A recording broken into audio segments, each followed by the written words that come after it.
Henry David Thoreau quote, parents, mother named Cynthia Dunbar, and father named John Thoreau. The dissident. His name is present in the history of Romantic thought in the United States. Some call him a naturalist, abolitionist, practical scholar, extreme individualist, and even anarchist.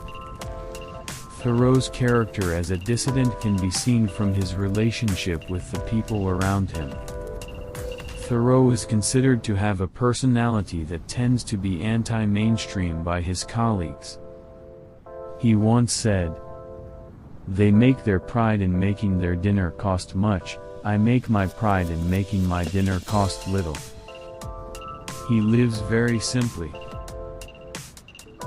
His love of solitude drives him to isolate himself in a small cottage.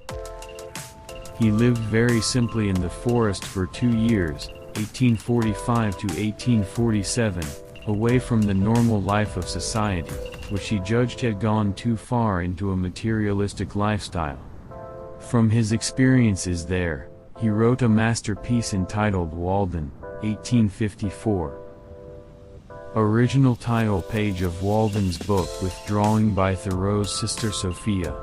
Published on August 9, 1854 by publisher Ticknor and Fields, Boston. This book tells of the days he lived there, and found his soul there. By isolating himself, he will have plenty of time to think and study the nature around him.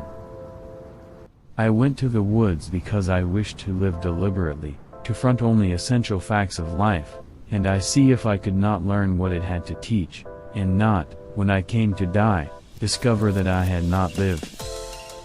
It's one quote in the book subsection, "Where I lived and what I lived for." And he composed important essays in Western political thought which earned him a reputation as the great thinker and dissident of the century known as Civil Disobedience.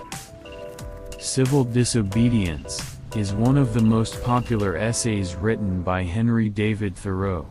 Mahatma Gandhi, India's independence figure, is one of the figures influenced by Thoreau's writings. The principles of Satyagraha and Ahimsa are Gandhi's teachings which were influenced by the idea of civil disobedience. Martin Luther King Jr., a prominent figure in the U.S. civil rights movement, was influenced by the idea of civil disobedience. This essay is set against the backdrop of the Mexican War, 1846 to 1848. That a genuine abolitionist was radically opposed to this war because it would only expand slavery in the South. He stated that the authentic freedom of the individual does not belong to the nature of government. In fact, he invites his readers to free themselves from the restraints if the machine called the government supports injustice. And he is also a person who is in line with his words. He put his theory into practice by refusing to pay personal taxes because these taxes would later be used to fund America's war against Mexico. As a result, he was imprisoned.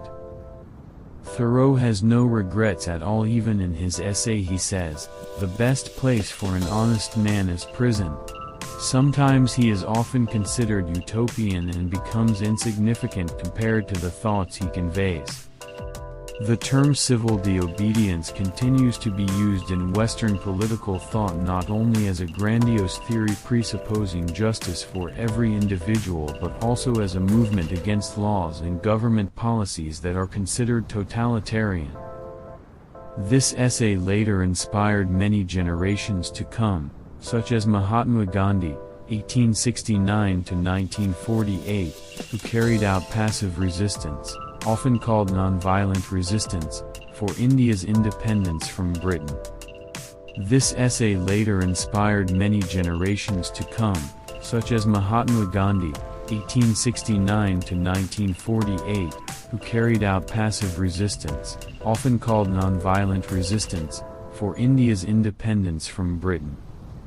And Martin Luther King Jr., who championed the black race by boycotting school buses, and the youth of the 1960s, opposed the conscription policy and the Vietnam War through a cultural movement that culminated in the Woodstock Music Concert, 1969. Thoreau was a very honest man who saw ulcers in his country. Based on his works, he was given the title of dissident in the way of life of his people and government policies. Henry David Thoreau is a history that is very inspiring to many people today. Thank you.